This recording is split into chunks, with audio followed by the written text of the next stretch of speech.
All right. Welcome to the 42nd episode of the Revolutionary Code, where we bring the truth about how governmental politics actually works in every facet of human existence and how that affects our people, Black people here in America. I am your host, Brother Tamani M. Wandani out of Houston, Texas. I am the direct revolutionary product of one Cardinal Bayou Chewy out of the Shrines of the Black Madonna, and the indirect revolutionary product of one Albert B. Clegg, African named Jeramogi Abebe Ajiman, the father of liberation theology and the founder of the Shrines of the Black Madonna. I am also the founder of the Black Gold Nation movement. My co-host, the National Director of Political Strategy and Implementation for the Black Gold Nation movement and the chairman of LACE, Liberation Advocate for Community Empowerment, the intellectual gangster, corporate grassroots revolutionary, and master domino assassin from Shreveport, Louisiana, aka The Boot, Brother Craig B. Lee. Brother Craig, how you doing this evening? I am doing absolutely wonderful, and I thank all of those who have joined in with us for this new, hot, sizzling episode All right. of Revolutionary Code. Excellent. So before we get started, give me a second to give you a bit more information about the Black Gold Nation movement. Our ultimate goal is to put our people in a position by which we can control the environment and the space where we live, which means we absolutely must have political power. If we don't have political power, we don't control anything. So we know that when other people control our space, we always lose, period. When other people control any aspect of that space, any system within that space that other people control, be it agricultural system, political system, economic system, spiritual systems, security systems, educational systems, whenever other people control it, we always find ourselves on the bottom, or if other people control the entire environment, we always find ourselves on the bottom and in a losing position. So since we no longer want to be on the bottom, since we no longer want to be in a losing position, our perspective is that we absolutely must identify, organize, connect, and build with Black people so we can put ourselves in a position by which we can control the spaces where we live so that we will stop losing. We are not here to just inform or educate you. We're trying to get you to do something. We're trying to inform, educate, motivate, mobilize, organize, and build. Every single thing we say and every single thing we do is about getting you, Black person, on board to help us build a nation within this nation for our people, period. Tonight's show title is Republicans, the January 6th Riot, and the Revelations of True Colors. Republicans, the January 6th Riot, and Revelations of True Colors. Tonight's show is sponsored by Regeneration 180's Regeneration Freedom School, the Black Gold Nation Movement's youth education model and program. With the Black Gold Nation Movement, we fully understand that we can't build anything without knowledgeable, capable, and willing youth. And Sister Jennifer Higgins, the Black Gold Nation's National Youth Education Division Director, is doing just that with her Critical Thinkers Club for young Black children ages 6 to 9 and 10 to 13 on Saturdays and Sundays. The purpose of the Critical Thinkers Club is to teach our children critical thinking skills and, more importantly, how to use those skills throughout their entire lives. To learn more about Regeneration 180, Regeneration 180's Freedom School, and the Critical Thinkers Club, please visit her website at www.regeneration180.org/teen-self-work. And of course, as always, I will place that link in the chat. So let's get into it, Brother Craig. Republicans, the January 6th Riot, and Revelations of True Colors. I have two videos I want to show to set up this thing and to put it in the context. So give me a quick second to share my screen, and we will get these videos rolling.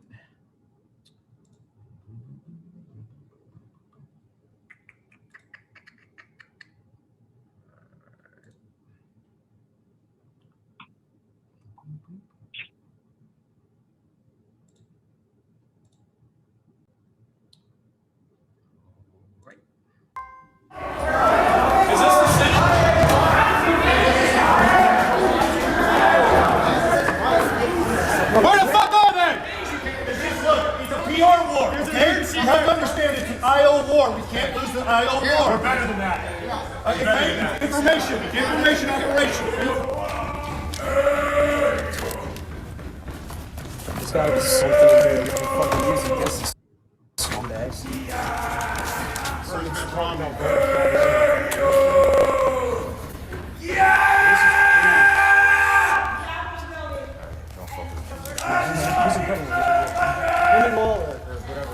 I think Cruz would want us to do this. so Yeah, absolutely. I think we're good.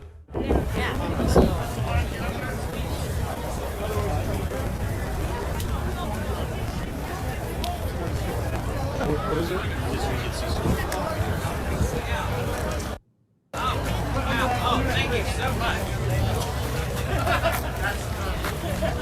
If they don't fix this shit, we're gonna fucking day.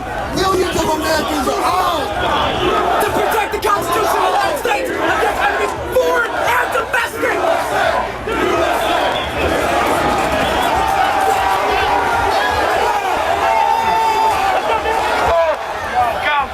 Watch out, watch out.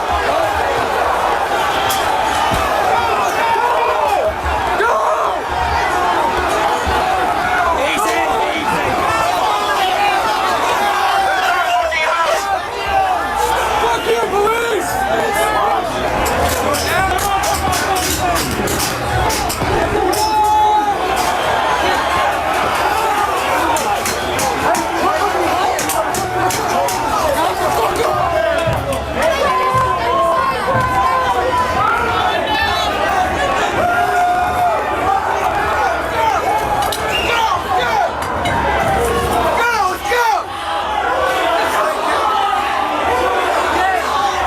Whose house? There's a fucking million of us out there, and we are listening to Trump. You're the boss. It's sad. It's sad. Oh, that us to come You're peaceful! Let the people in.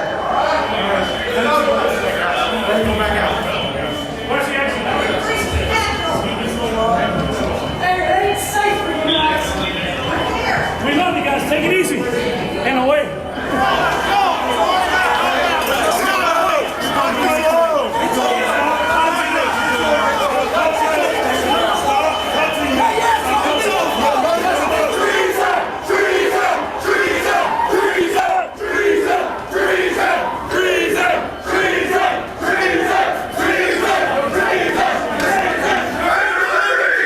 Defend your Constitution! Defend your liberty! Defend your Constitution! Defend your liberty! Defend your Constitution!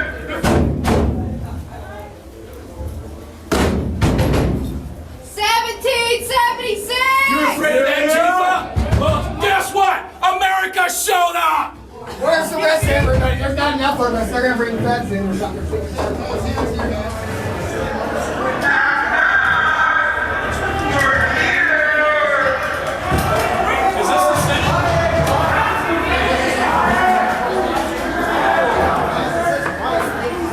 Where the fuck are they?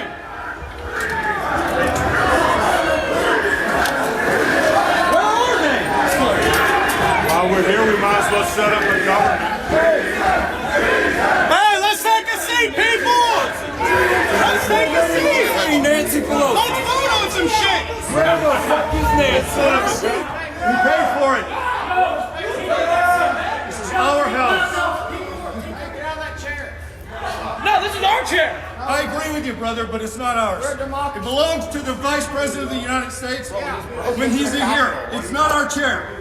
Look, I love you guys, you're brothers, but we can't be disrespectful.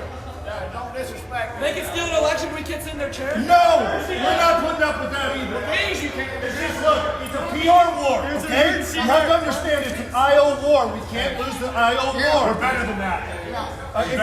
Information operation. We can't do it.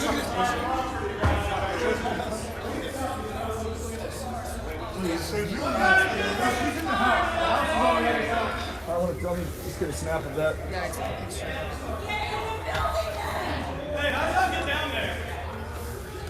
And look here, look. Ted Cruz's objection to the Arizona. This is objection. He was going to sell us out all along. Really? Look, objection to counting electoral votes of the state of Arizona. Wait, no, that's Oh, no, that's actually okay. All right, okay, I'm pissed, I'm He's pissed. with us, he's with us. There's gotta be something in here we can fucking use against these scumbags. We're acting a fool, man! America's a republic. Oh no, this is good stuff. Hey! We're acting a fool! No, this is good. This is all good. This is strong.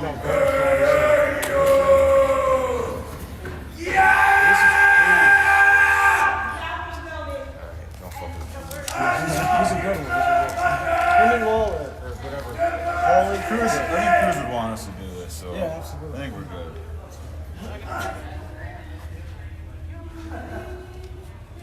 Hey!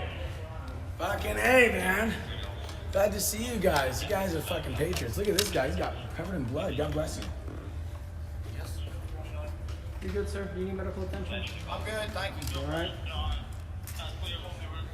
I got shot in the face. I got shot in the face with some kind of plastic bullet. Any chance I could get you guys to leave the Senate wing? We will. I've been making sure they ain't disrespecting the place. Okay, just want to let you guys know this is like the sacredest place. I know. Hey, no, and I'm gonna take a seat in the chair because Mike Pence is a fucking traitor. I'm not one to usually take pictures of myself, but in this case, I think I'm making an exception. Can you and Ray, can you take a picture of me? I'm gonna throw you my phone.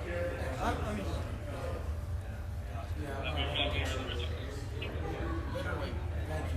Yeah, they ain't got a choice. There's 500,000 people here. You want straight on? You should be stopping us. No. He's doing. One, two, three, four, five. He's doing the right thing. One. He's obeying his oath. I'm making sure you guys don't do anything else. Now that you've done that, can I get you guys to walk out of this room, please? Yeah. Yes, sir. Yes, sir. I would greatly appreciate it. Hey, come on, man. I feel like you're pushing the line. Hey, come on, man. I am. Come on, man. This is our capital. Let's be respectful to him. There's 4 million people coming in, so there's a lot of control. We love you guys. We love the cops.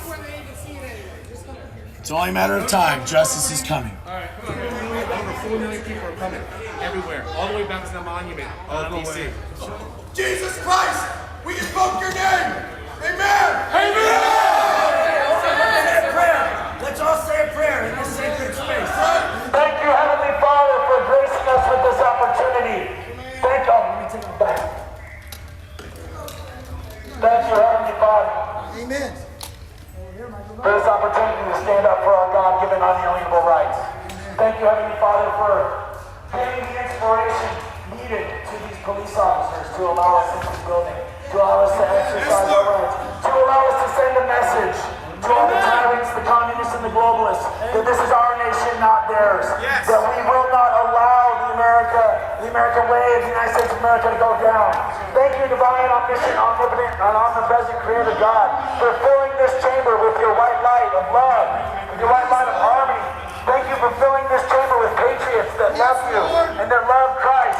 Thank you, divine, omniscient, omnipotent, and omnipresent Creator God, for blessing each and every one of us here and now.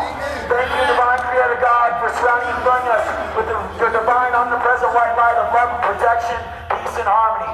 Thank you for allowing the United States of America to be reborn.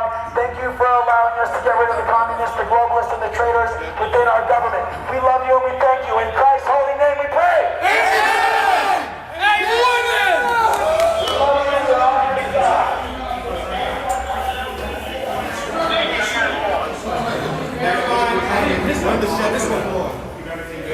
We're trying to push everything out. We support you guys, okay? We support you guys. We support you guys, and we appreciate what you're doing. We know you're doing your job.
want some alcohol? Hey, everybody, CNN is hiding out behind Union Station. Oh, their headquarters is over there. I don't know where that is, though. I'm not from here. Start making a list, put all those names down, and we start hunting them down one by one. Traitors get guillotined! We are at war. Right on. We can go and kill one of us, and no matter what, even if it kills you, remain a free man. Die on your feet. Live on your knees. Fuck the AP and everything else.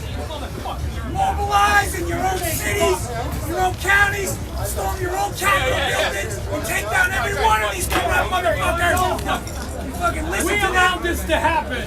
Now we gotta change They it. abuse us, they laugh at us, they steal our money, they fucking lock us down, and then they go out and fucking gallivant. Hang up!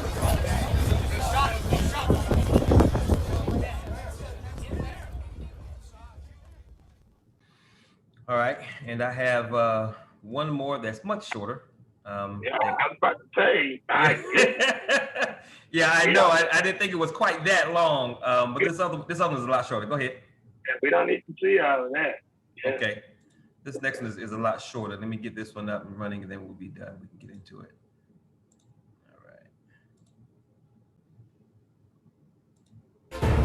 Welcome back to News 4 at 5. Civil rights leaders are blasting law enforcement for what they say is a clear double standard with how yesterday's riots were handled compared to last summer's Black Lives Matter protests. And now, former First Lady Michelle Obama is weighing in this evening. She posted a powerful message here on social media that reads in part, for those who call others unpatriotic for simply taking a knee in silent protest, for those who wonder why we need to be reminded that Black lives matter at all, yesterday made it painfully clear that Americans are, in fact, allowed to denigrate the flag and symbols of our nation.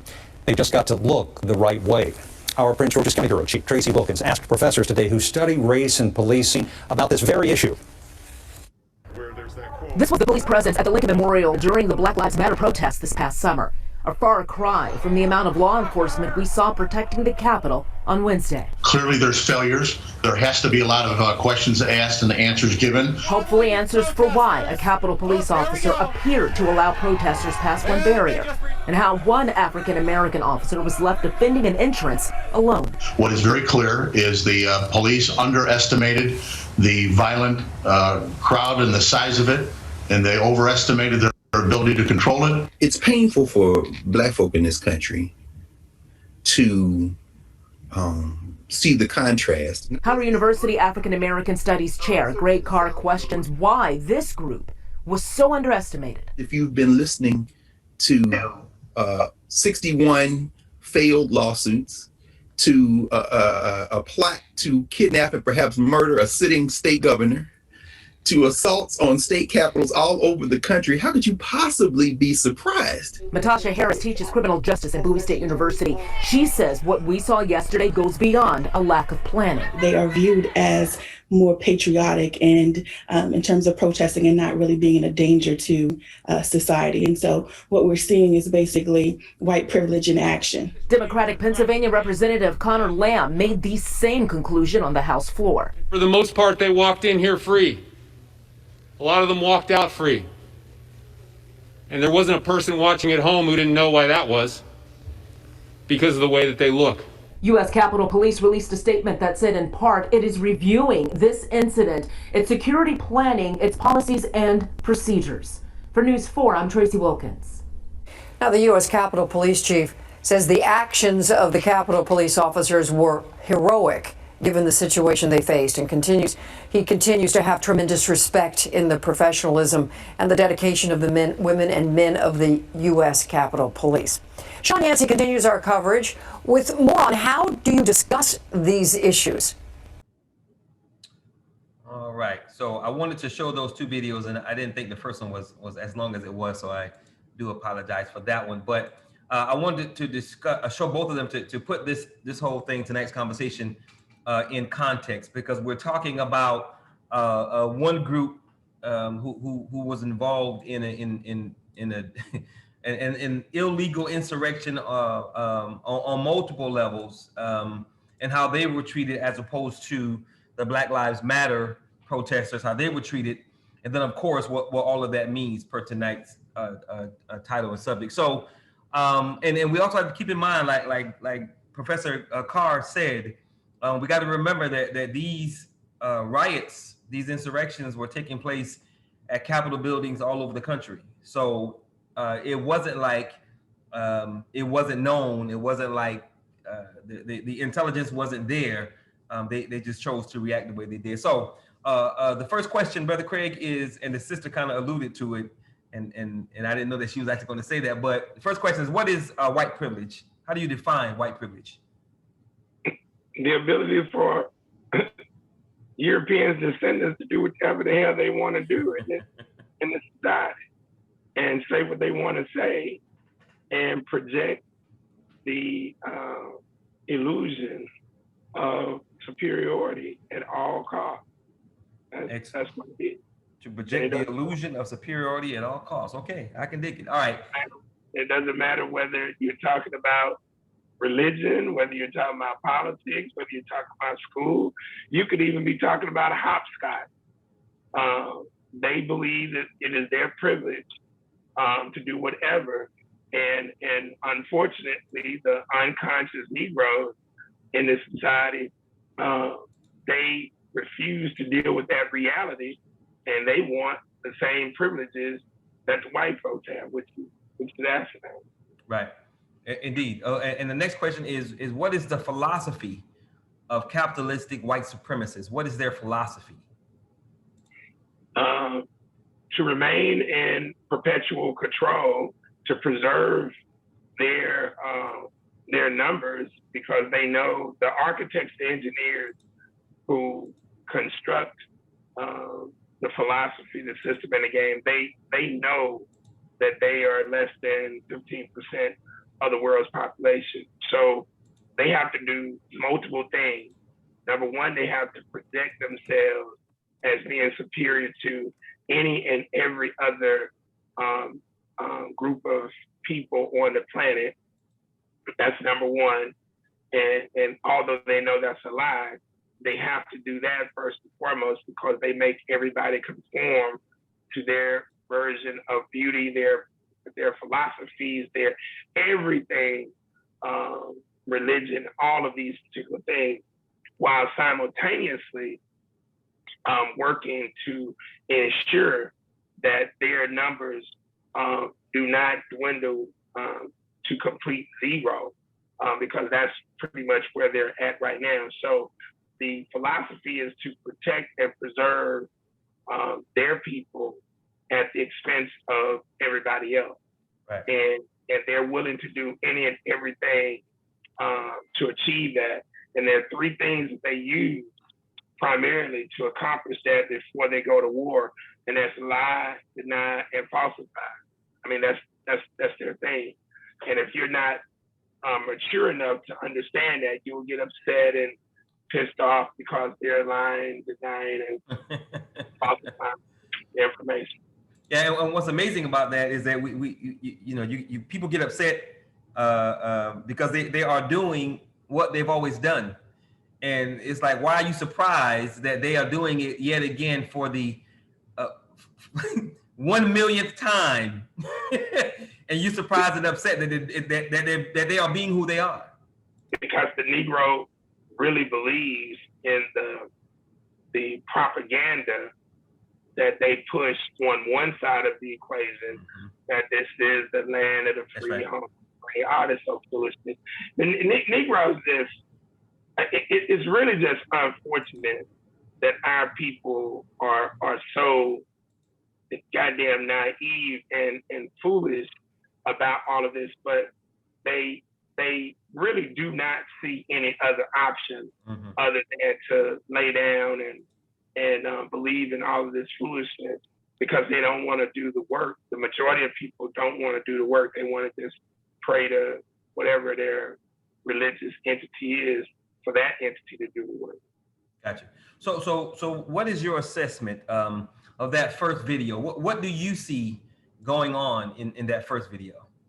I see beauty. I mean, I love it because what Donald Trump has been able to do, working as a Democratic operative to tried to implode the Republican Party, they brought this whole veil. It's been lifted. That's been going on since 1970. After 6 years after the passage of the Civil Rights legislation, Negroes really started to believe that they were in a different country. Yep. And so the white folks have been in the closet. You know, every now and then some sporadic things will happen, but for the most part, they've been in the closet. But now, I mean, what you see in that video is who they really are.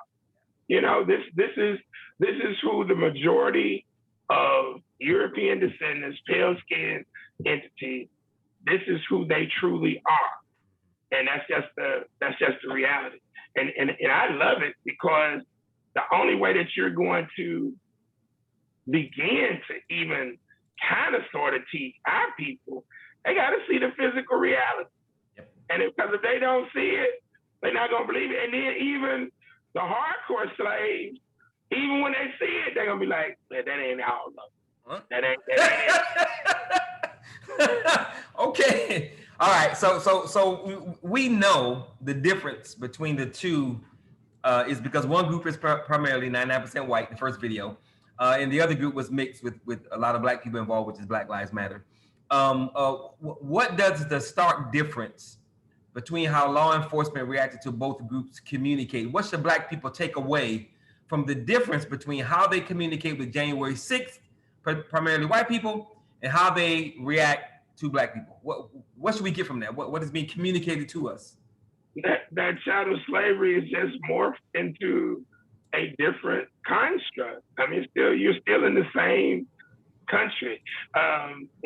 Nothing has changed other than the fact that you're allowed to go consume goods from white folks in the front door now versus the back door. Now your ass can go on cruises, you know. So that's the only difference. Mm-hmm. So the takeaway of that is what is Jay-Z's song? OJ. What's that? OJ song. Yeah. You see a nigga. Yeah. No matter what. No matter what. And so when you begin to believe anything different, that's because you leverage money, status, and materialism. That video shows what time it really is. That's right. All of this was orchestrated. You know, all of this was orchestrated, and that's why now they are trying to move beyond any form of real legislation that's going to now put these people in jail, because they were just supposed to. This was a great political theater production, and they really thought that they were going to now, the grassroots white folks that was rolling, they were going to be a part of this whole thing that was going to stimulate a revolution in this particular country. And so they got played simultaneously while the elites manipulated them, because they were watching Donald Trump now, watching him on TV. Yes, they were. Yeah. So really quick sidebar. I want to be clear when we introduce relatively new terms. You said chattel slavery. Define that for us real quick. I mean, chattel slavery is any form of movable property. So our people were viewed to be chattel property under the enslavement system that architects and engineers of the philosophy system and game of capitalist white supremacy erected starting in the 1500s in terms of importation. So that's what that term represents. But it's any movable property. So we were considered to be movable property. It could be bought and sold. Gotcha. Okay. I'm often amazed at how sometimes you start answering the next question, and I swear to you that I did not forward these questions to you in advance. So can you see those persons who contributed in January 6th the riot, being pawns or foot soldiers Absolutely. for capitalist white supremacy? And if so, how or in what way are they being used? Like you just said, they're being manipulated, they're being used. How are they being used, and how are they pawns in this thing? So as we went through the 5 episodes of Plutocracy, that's right. The objective of the plutocrats, the oligarchs, and the aristocrats, those white folks, that 1% that control the whole game, they have to always create the illusion for white folks that they're all one, although they're not one. So you have to now create that, because see, at some point you would have to ask yourself, where all of the factories that have closed down and your jobs in Midwestern America, the coal mining jobs, all these jobs are no longer here. Yep. Where did they go? Who's responsible? Yeah. So they have to operate on creating diversionary tactics and keeping people dumb and stupid. I mean, they work to keep people ignorant, dumb, and stupid, so they never figured the game out that it is their good white males and white females who help to orchestrate this whole thing. So this is an opportunity, or this was an opportunity, as they do often, to promote that there's a unified front between Donald Trump, that brand of white hardcore white supremacy racism that now rolls with them. And they're just being manipulated to now position their agenda in front of the liberals. And the liberals do their game with the Negroes and the Negro liberals. And so everybody's just getting played. And they don't even know it. They really believe, most of these people really do believe that if they yell loud enough, complain loud enough, that they're going to change this. And they just yo-yo the whole thing. That's why nothing ever happened in the process. Hence why, if you don't understand that nothing is going to happen at the federal level until you make changes at the local level, you're forever and a day running around in a circle trying to catch your tail. That's the game. So we can give the moniker, the title to January 6th participants. If Black people are the Democratic Party's N-words, then these people on January 6th would be the Republicans' Wiggers, the N-word with a W. Because both groups are being played by the power elite. Oh, because if you add up the so-called conservative elite who run the show, and that's the plutocrats, the oligarchs, and the aristocrats. That's right. So that's 2%. That's on the conservative side. You do that on the liberal side, that's 1-2%. So total, you got 2 to 4%. So that's 6% total. So an average of 3%. So you got 3% calling all the shots, right? So you got 97% of the people who are so-called middle class, working poor, and goddamn in complete broke busted. All right. There are more goddamn of the complete broke busted, middle income, working poor than the ones who are calling shots. That's right. So how can they remain in power? You got to keep the majority of the people dumb. That's right. And so now when entities like us step to the table to now say, okay, we got an agenda.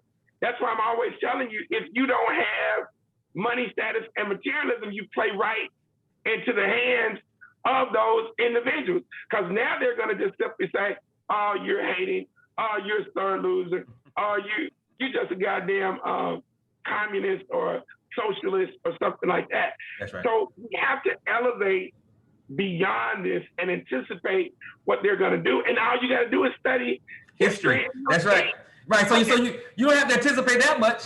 Just go back to the playbook because it was eye-opening, Brother Craig, when we watch Plutocracy, because you see what they have done from the very beginning over and over and over and over and over again. And they've done to their own people.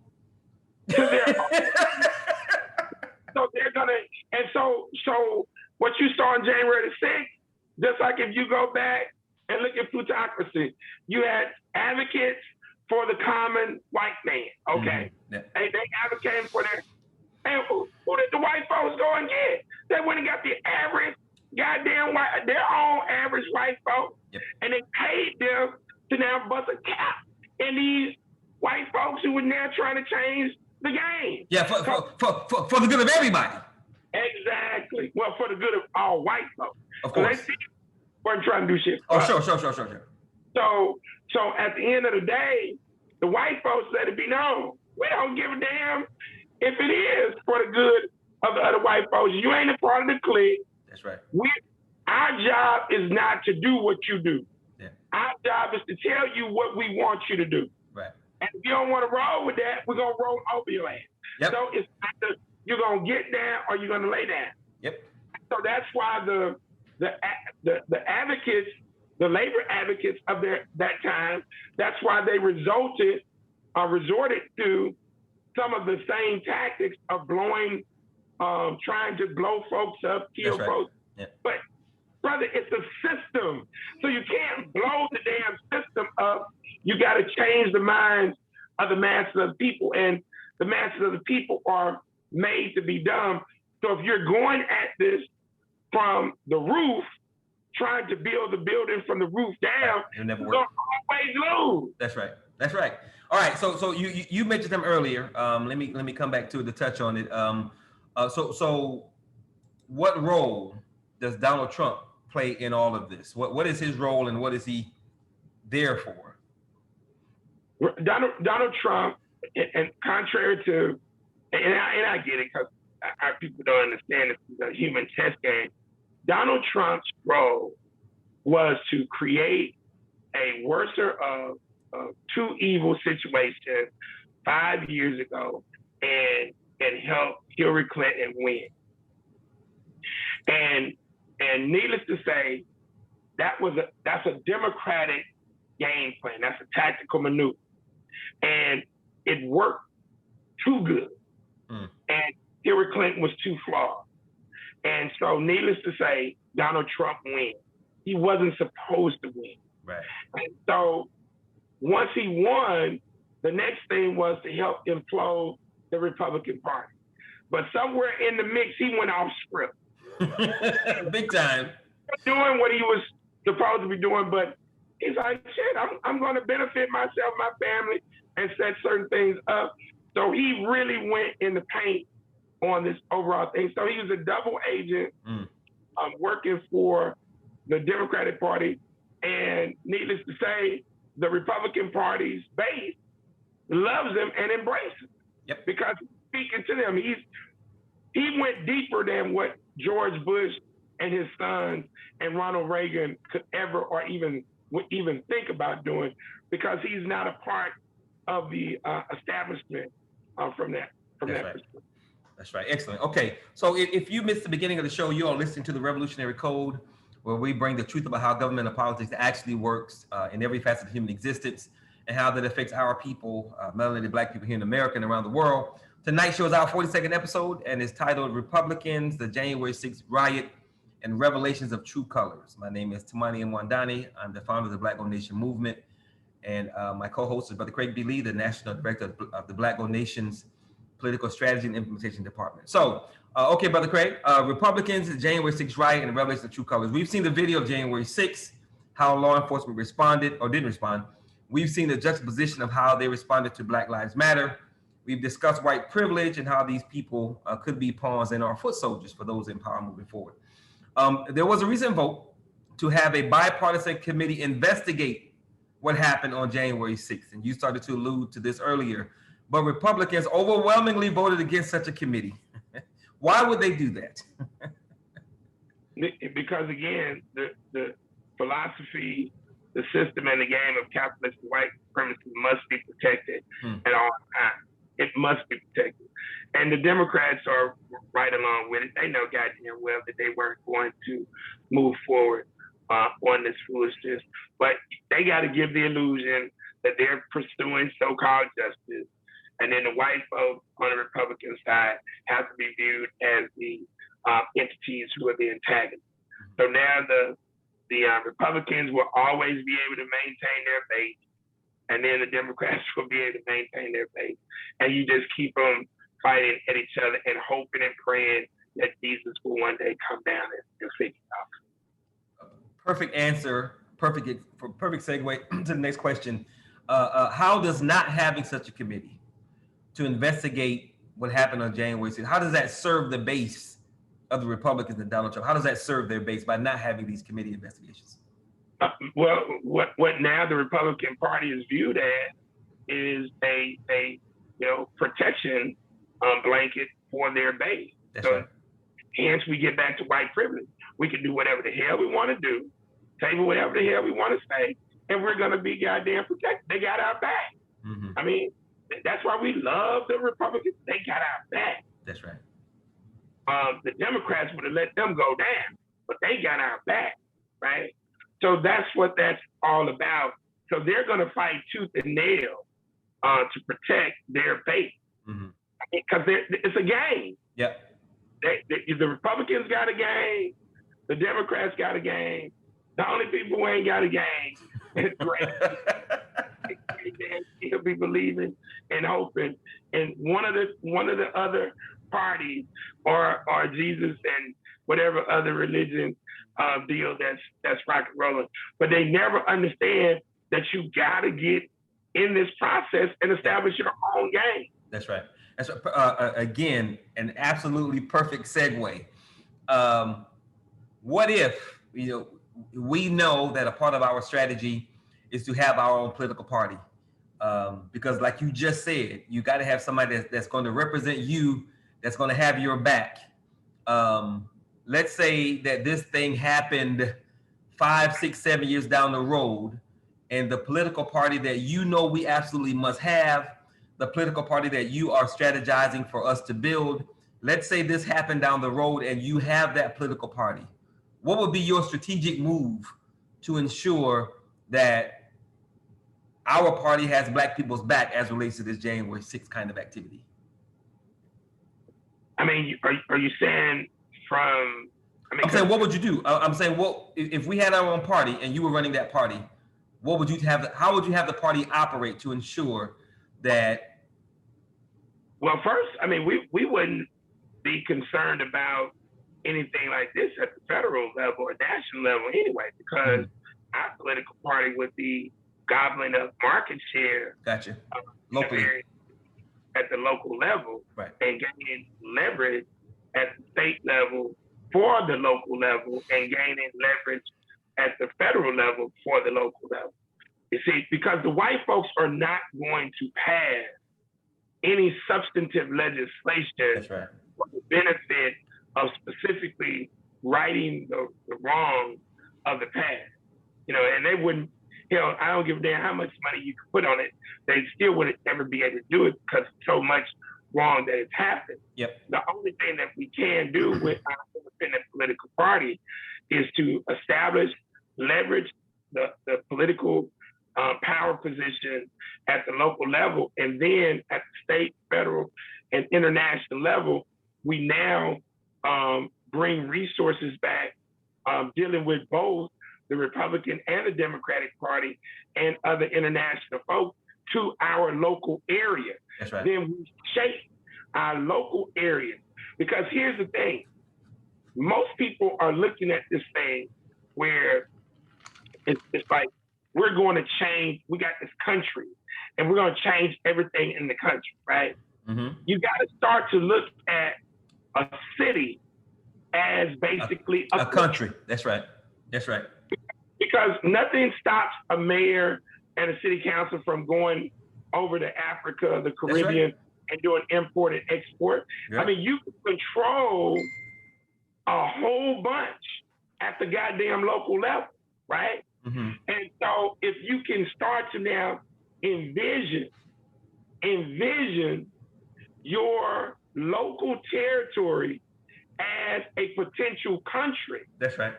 Now it'll give you a bigger perspective as to why you don't have to worry about all this stuff going on in Washington. That doesn't mean that you just give up on making certain cases at the federal level. But what it now starts to do, you start to stitch all of these independent entities under the same umbrella together. And now when you go to DC, you're going 200,000 deep, and you're going with elected officials who represent the city council, the county, the parish commission, the judges. Now you're going with some goddamn chips in the ball game. That's right. Up here talking about Black Lives Matter. Your goddamn life. And they repeatedly prove that to you that your lives do not matter at all. Okay. All right. So bringing all of this home. What does January 6th, the Republicans voting to not have an investigation, and Donald Trump's return, because he is coming back. You know, he's still in this thing. Yeah. So what does all that mean as a collective for Black people? January 6th, Republicans not voting, Donald Trump coming back. What does that mean for none of the Black folks? It's the most beautiful thing that could happen. Come on, bring it home.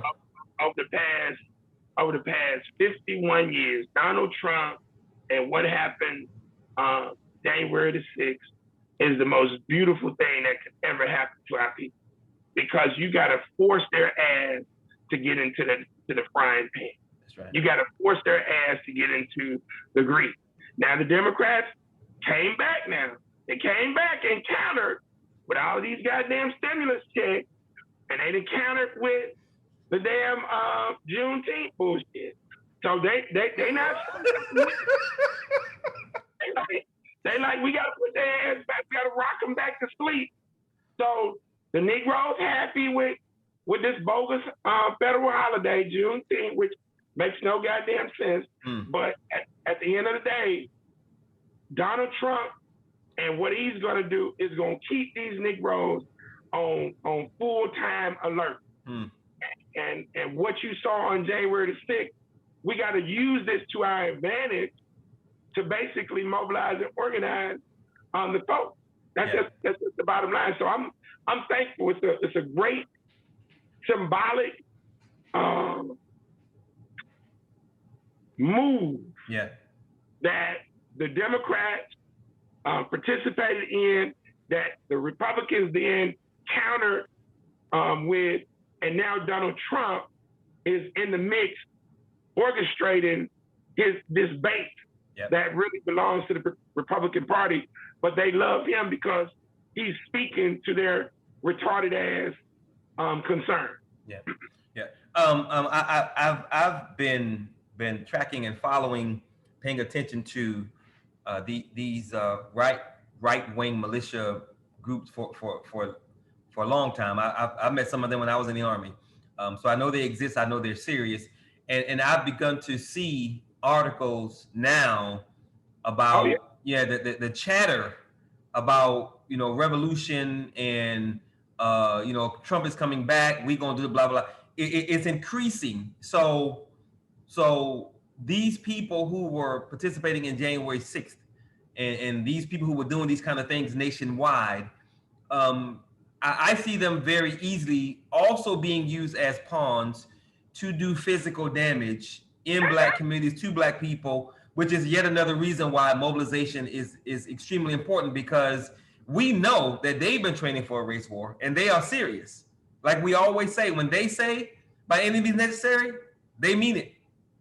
Yeah. So if we're not paying attention to what's really happening, we very well could get caught unaware, and a lot of bad things could happen, because I think these people are serious about what they say they believe. One of the race soldiers just last week killed a sister and a brother who were military vet.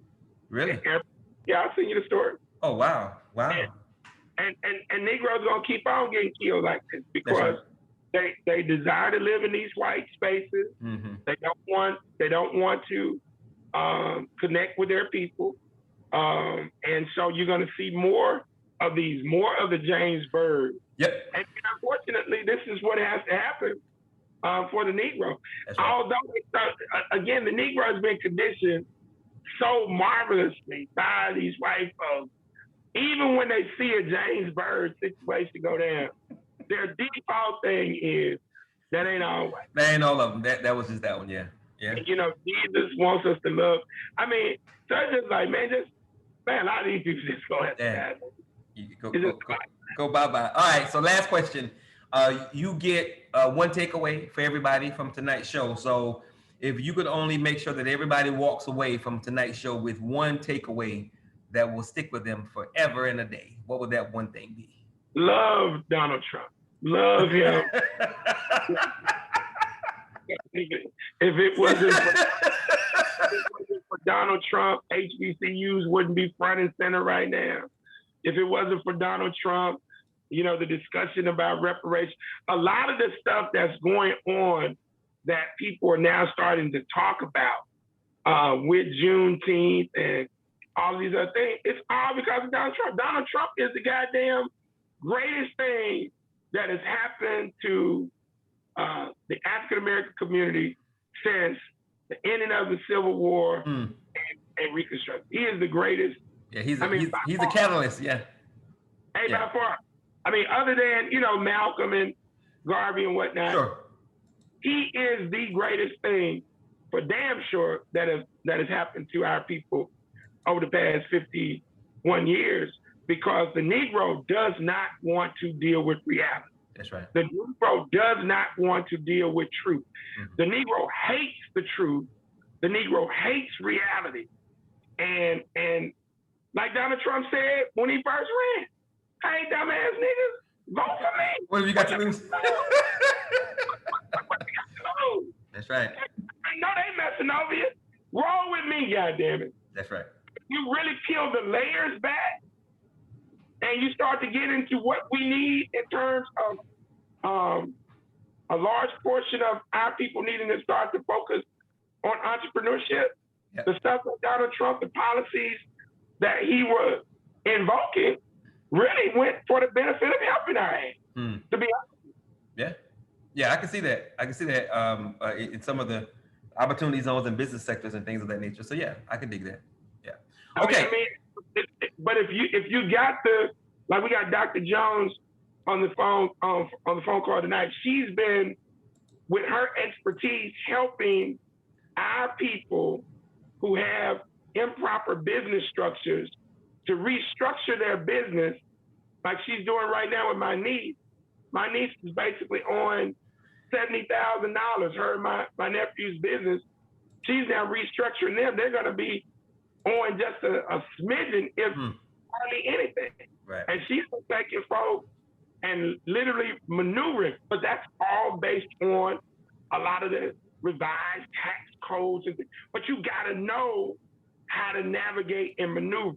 Yep. The majority of our people don't know how to do that because they are merely employees and they're not understanding, as plutocracy said, this is a government of corporations. For corporations and corporations. That is right. So you got to get in that game, at least at the LLC level, to start to then learn the S Corp, the C Corp, the nonprofit structures, because that's how they do it. Yep. Because the philosophy, the system, and the game of capitalistic white supremacy is predicated on the creation, maintenance, and expansion of a permanent underclass. And that ain't gonna change. These white folks have been willing to kill, rape, steal. So if you're stupid enough to believe that you're just gonna complain your way to them giving up what they have dominated and put into place, you're retarded. You're just retarded. Yeah. Yeah, it's like you said, we do not want to face and deal with reality. And regardless of how real it gets, a lot of us just refuse to see it. So yeah, and I think unfortunately for a lot of people that have melanin, I think they're not going to make it because they refuse to accept reality for what it is and act accordingly. And if that happens, you know, so be it. It is what it is. And like you say, you know, they need to go away anyway because they're not productively producing or trying to do anything. So with that, all right. So that concludes tonight's show. Brother Naru is not here, so I'm not sure if we're going to have any questions. But does anyone have a question or comment for Brother Craig before we close this thing out? Any questions or comments for Brother Craig? Going once? Or Brother Mike, go ahead. Yes. Excellent show. My question is a continuation of the discussion. So at this point in time, the commission that was voted in, should we take it as a grain of salt or just process of substance? Yeah, it's just a grain of salt. It's just like the commission that was created after Watergate. It's just like any of the other federal commissions. I mean, none of these people don't go to jail, and wherever is the fall guy, I mean, it's just going to be a slap on the wrist type thing, and that's just how this thing works. It's all Mike intended to give the appearance, the perception of some form of justice. And I'm so damn tired of hearing this term now. We want justice. We got to have justice. Like, what is that? I mean, what is that? And so it is what it is. And so yeah, it's just a grain of salt type deal. Cool. All right. Thank you for that question, Brother Mike. Does anybody else have a question or comment for Brother Craig? Question or comments going once? Questions or comments going twice? All right, Brother Craig, closing remarks. Well, you know, I want to thank everybody for participating this evening. As you all know, this weekend marks the so-called independence of the white folks who call themselves Great Britain. And so watch how many Negroes participate this weekend versus Juneteenth. I mean, it's laughable that our people are this goddamn great, man. I mean, for real. Yeah. And I go back to the discussion that one of my former mentees, ex-girlfriends, she asked me a question years ago. You know, why is it such a problem, an issue, celebrating 4th of July? and I was really shocked. But I'm like, surely this kid can't be asking me this question. So I said, well, sister, I'm gonna allow you to answer that. I mean, what do you think our ancestors were on July the 4th, 1776? And she immediately said, they were in slavery. I said, yeah. So what? What do you celebrate? What'd she say? And she said, I never thought about it. I said, damn. So the Negro, just the nostalgia, the tradition, we will do things. There's no wonder that Jim Jones was able to get these Negro to drink the Kool-Aid. Right. Yeah.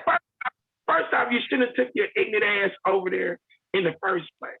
But it's like all of these examples, and Negroes still fall for the banana in the tailpipe. Yes, sir. All these, because we really want to believe in our heart of hearts that these white folks ain't as diabolical and as evil as they really are, because some of them will go to lunch with you, and then you do sleepovers, and then your children go to school with them, and it's like, oh, you know, they're not that bad. Oh, okay, all right, all right. Just keep on maneuvering. But when you can look at history, read, study history, you'll see. Time and time again. So that's why I know this thing has to be done on a micro level, at the local level, and then allowing that, once the prototype has been established, to germinate. And that's what I want to close with, man. Just observe what goes on this weekend. That's right. And see how this thing plays out. All right. Amen. Amen. Thank you very much. Wonderful, wonderful show. Thank you, everybody, for being here. I sincerely appreciate it. As always, of course, we ask that you tell other people about what we're doing, the Revolutionary Code, the Black Gold Nation movement, what we're trying to build. We are most certainly giving a blueprint, if not the blueprint, to true empowerment for melanated Black people in the pathway to power. If we can simply get more people to realize what's happening here and then join us as we build something worth having for our people. So with that, again, thank you guys for being a part. Always remember two things. No one can do everything, but if everyone does something, everything will get done. And absolutely, always, always, always remember that nothing is more sacred. Not me, not you, not your kids, not my kids, not your family, not my family. Nothing is more sacred than the liberation and salvation of Black people, because if Black people don't make it, you're not gonna make it, I'm not gonna make it, our kids aren't going to make it, and our families are not going to make it. But if we put the group first, if we put the nation first, if we put the tribe first and build power for our group, remember, as Brother Craig always says, this is a team sport and everybody has a team except us. We're arguing in the huddle about the huddle and they are running plays. So if we're going to win, we got to understand this is a team sport. Find team players so that we can play and move as a team, because that's the only way we're going to win. So with that, again, thank you guys very much for being a part. God bless, and we will see you next Thursday. Y'all have a good evening. Take care.